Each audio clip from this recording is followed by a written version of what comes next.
Good morning. I wanted to make sure that you knew how to watch the videos on Big Ideas to help you with certain questions. So if you go into your Big Ideas account, under Resources, click on Student Dynamic eBook.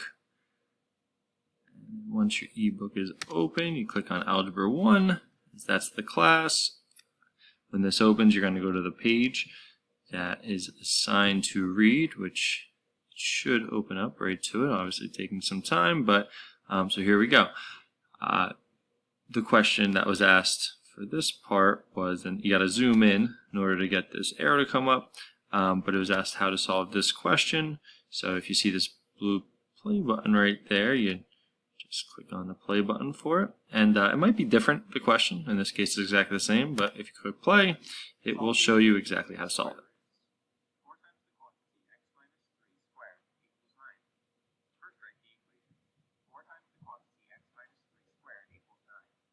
Divide each side of the equation by 4 to get the quantity x minus 3 squared equals 9 fourths. Next, take the square root of each side to get x minus 3 equals plus or minus the square root of 9 fourths. Because the square root of 9 is 3 and the square root of 4 is 2, the equation simplifies to x minus 3 equals plus or minus 3 halves. Next, add 3 to each side of the equation to get x equals 3 plus or minus 3 halves. So the solutions are x equals 3 plus 3 halves, 9 halves, and x equals 3 minus 3 halves, which equals 3 halves.